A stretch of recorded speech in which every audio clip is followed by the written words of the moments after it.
Well, the new normal is higher rates. The mortgage rates did drop back in November and early December, but they ended 2022 on a high note. The average rate on the 30-year fixed had swung nearly a full percentage point lower from around 7.25% to 6.25%. But by New Year's Eve, it was back up over 6.5% again. So for the buyer of a median-priced home, today's mortgage rate translates into a monthly payment of about $2,100 without taxes or insurance, which is a 63% increase from last year. Now, Aspiring home shoppers faced a disastrous year in 2023 as mortgage rates and real estate prices surge while average monthly payments hit record levels. With all these, everyone might find it very hard to secure a home for themselves, while those with a home risk losing it due to high payments to secure a living space. Are we going to continue this way? This video will discuss this further. Let's get started. Bad things tend to ensue when an immovable force meets an unstoppable object. However, this has been a long-standing challenge in the United States. That is the U.S. housing market, with home builders stuck in the middle. The immovable force is the millions of millennials hitting their prime child-rearing years and looking for a place to live. The unstoppable object is the Federal Reserve, determined to bring inflation down using the main arrow in its quiver: interest rates.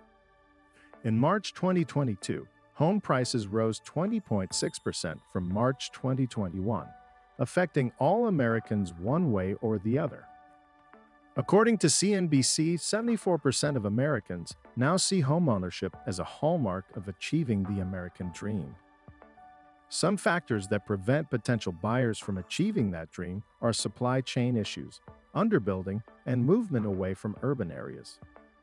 After losing 1.5 million workers in the Great Recession between 2007 and 2009, the home building industry has suffered a labor shortage. Add to that COVID-19's impact on the global supply chain, leaving you with a shortage of land, labor, and materials worldwide. Lockdowns disrupted manufacturing and increased risk for all businesses, driving costs higher. In 2021, the National Association of Home Builders announced that shortages of materials are now more widespread than ever since they began tracking the issue in the 1990s, with more than 90% of builders reporting shortages of appliances, framing lumber, and OSB. Fox reported it this way. Tonight, home prices around the country are on the rise, and one factor for it is the increase in cost of building materials. The National Association of Home Builders reports about a $900 increase in the price of lumber per 1,000 board feet over the past 6 months, and it's impacting our area here as well.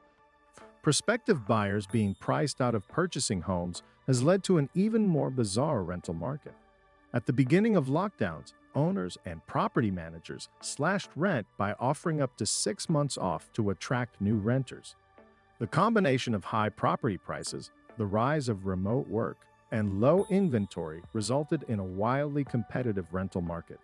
For example, bidding wars in urban areas like New York City became the norm as median asking rent rose 24% in 2022 when renters began paying above asking price.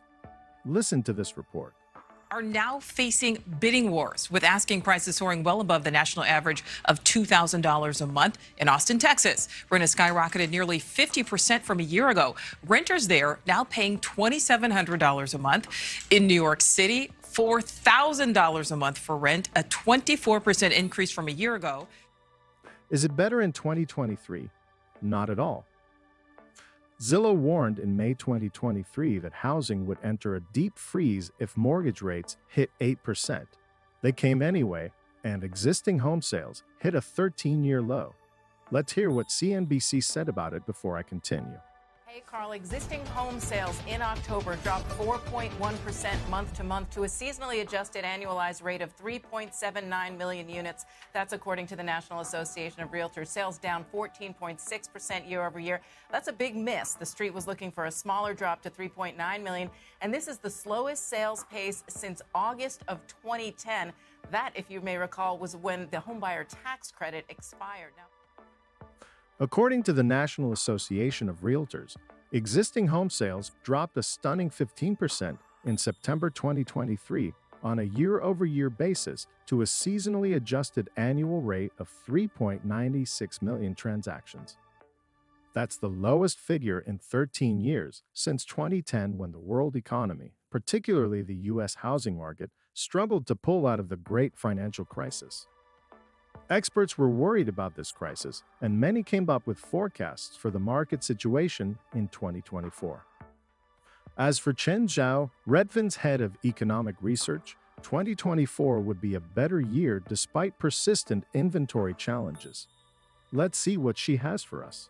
Hi, absolutely. Yes. So we think that 2024 home buying season is going to be, better than what we saw in 2023, which was largely a frozen housing market for existing homes. Inventory was really low, mortgage rates was really high, and home prices remained really high. So that kept a lot of buyers on the sidelines. What we're starting to see is, as you guys have mentioned, mortgage rates are starting to come down a little bit. We anticipate that continuing into 2024. However, she noted that home prices would likely continue to increase at a steady pace. Though mortgage rates are better now, and experts are optimistic that rates will drop further in 2024, home affordability challenges aren't going away anytime soon. A perfect storm of still high mortgage rates and home prices amid historically low housing stock continues to put homeownership out of reach for many, especially first-time buyers who remain pessimistic about being able to afford a home as we begin 2024. On the other hand, some experts forecast that housing market activity will remain tepid throughout 2024 due to the many homeowners who will remain locked in at low rates, which will keep a stranglehold on inventory and put upward pressure on home prices. Jai Su, an economist at Realtor.com, said in an emailed statement that given that approximately two-thirds of outstanding mortgages currently boast rates below 4%, a notable portion of existing homeowners may opt to postpone their buying and selling plans and wait for the potential for even lower rates before making decisions about their next residences. In the meantime, most industry experts agree that the Federal Reserve is done with its rate hiking campaign to lower inflation.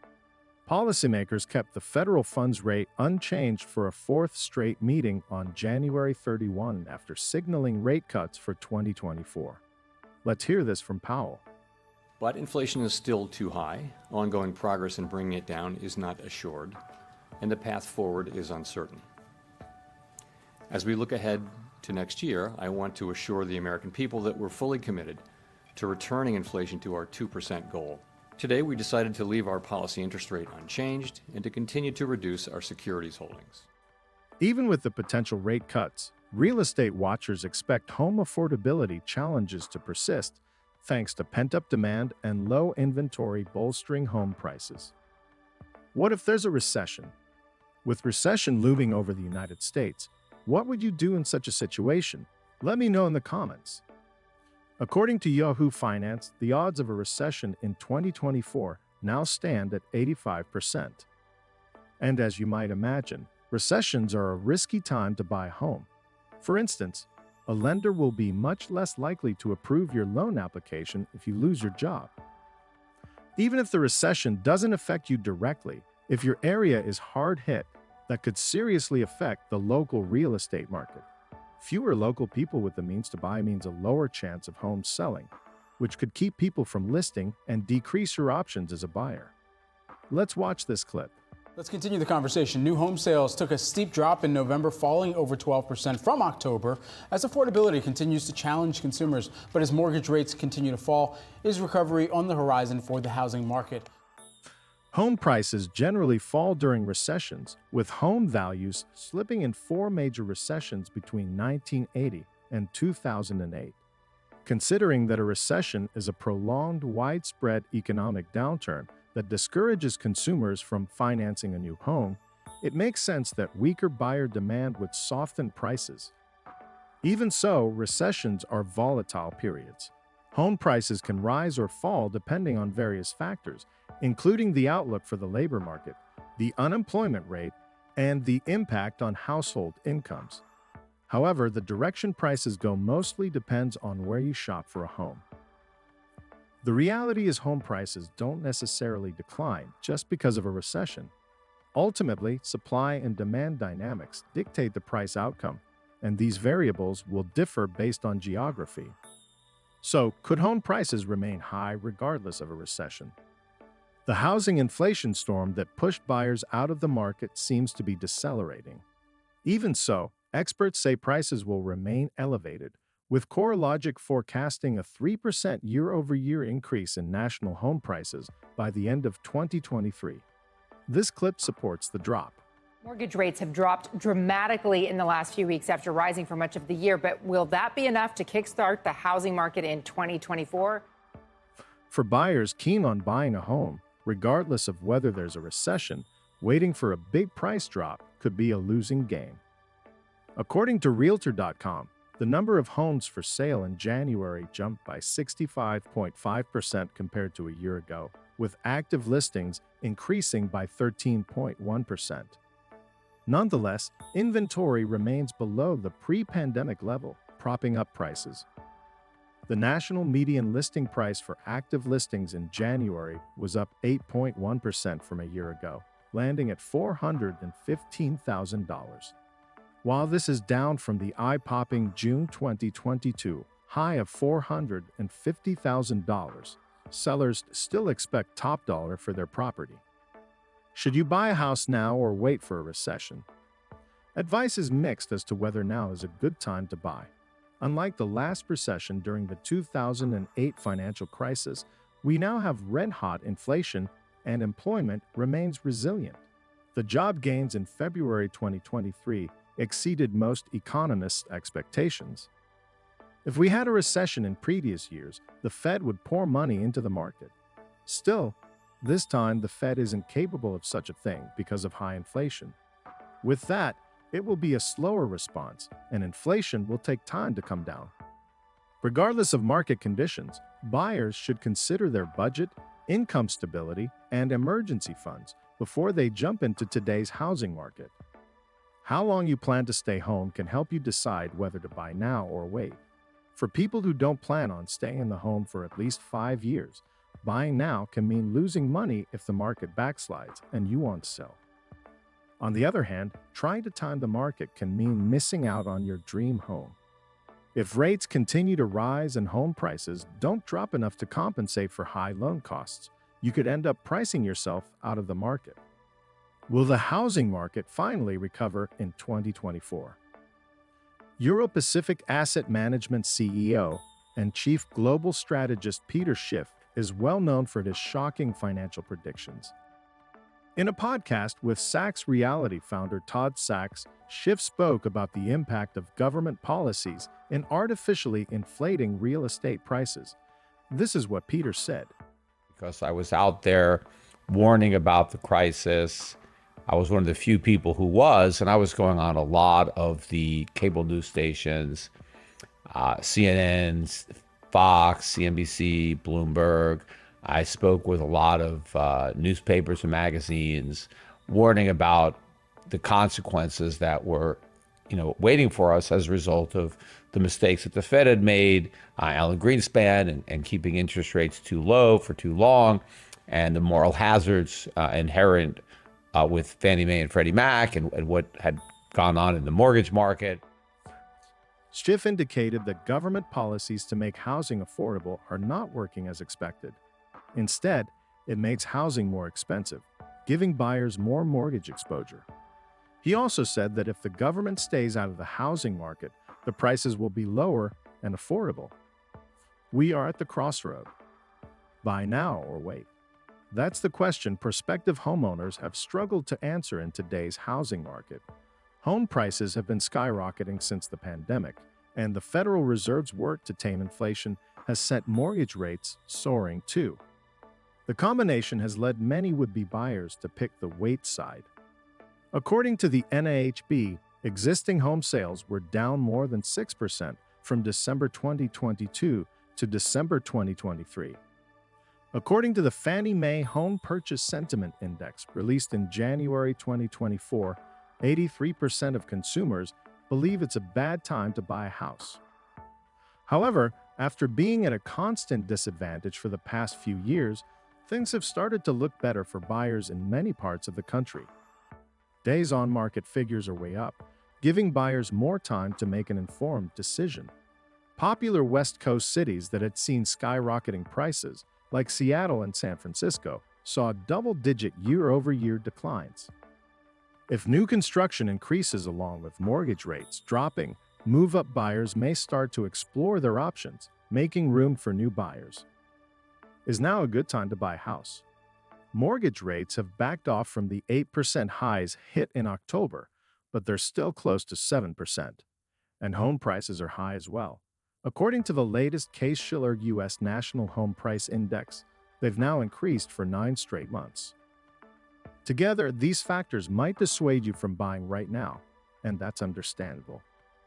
No matter which way the real estate market is leaning, though, buying now means you can start building equity immediately. It also means avoiding the potential for additional mortgage rate increases later.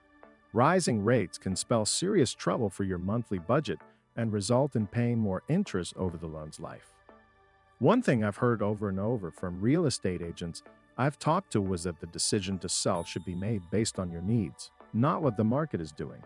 But if you have some flexibility in your current situation, you might wonder how to time things to get the best deal.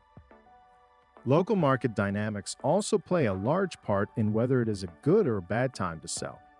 In some areas, selling now is right because prices are still climbing, or at least not falling. In other markets, prices are falling fast, so it might be best to wait to sell until the market correction stops and interest rates stay down, which will spur sales once again.